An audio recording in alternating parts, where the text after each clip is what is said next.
បាទជំរាបសួរពុកម៉ែបងប្អូនសូមស្វាគមន៍មកកាន់ហាង Career Sport Shop បងប្អូនចង់ទិញសម្ភារៈប៉េងប៉ុងដែលមានគុណភាពល្អសូមអញ្ជើញមកកាន់ហាង Career Sport Shop ឈុតដែលលោកគ្រូកំពុងបិទនេះគឺឈុតវ៉ាស់នីតគូដងមីម៉ាអ៊ីតូកាបោនយើងបិទជាមួយនឹងស្បែក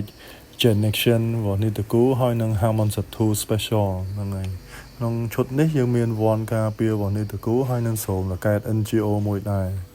អញ្ចឹងយើងនិយាយពីលក្ខណៈពិសេសរបស់ដងមីម៉ាអ៊ីតូកាបោនយើងមើលដងនេះគឺប្រភេទដងលោតកាបោន2ជាន់ឈើ5ជាន់យើងមើល style មីម៉ាអ៊ីតូគាត់លេងគឺគាត់លេងអូសហើយគាត់លេងទះយកហ្មងអញ្ចឹងដងហ្នឹងសម្រាប់យើងលេងអូសលេងទះលេងអតៈហើយយើងបិទconnection សម្រាប់ forehand គឺយើងអូសកកិតល្អហើយទះលឿនទៀតសម្រាប់ backhand យើងដាក់ Harmon Satu Special ហើយ Harmon Satu Special ហ្នឹងវាលោតហើយវាលោតអញ្ចឹងយើងលេងសម្រាប់ backhand យើងលេងសម្រាប់អតៈលេងបុកលេងទះលឿនអញ្ចឹងសម្រាប់ឈុតនេះតម្លៃវា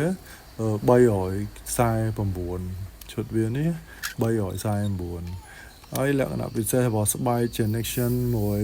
Harmon Satu Special គឺវាស្វិតខ្លាំងវាវាយអត់ដាច់គែមទេអញ្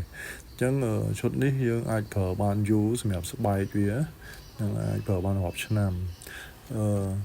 តម្លៃវាតែ349ទេក្នុងហ្នឹងយើងមានសូមលកែត NGO មួយទៀតណាហ្នឹងហើយចុះបងប្អូនយើងត្រូវការអាចតាក់ទងតាម Telegram របស់លោកគ្រូលេខ016 36 8គុត87ឬក៏អាចអញ្ជើញមកហាងផ្ទាល់ក៏បានដែរនៅផ្ទះ 38C ផ្លូវ188ខាងជើងម៉ោងនិយាចិត្ត Stop ទៅផនណាហ្នឹងហើយអរគុណច្រើនយើងជួបគ្នានៅវីដេអូក្រោយទៀតហ្នឹងហើយបាយបាយ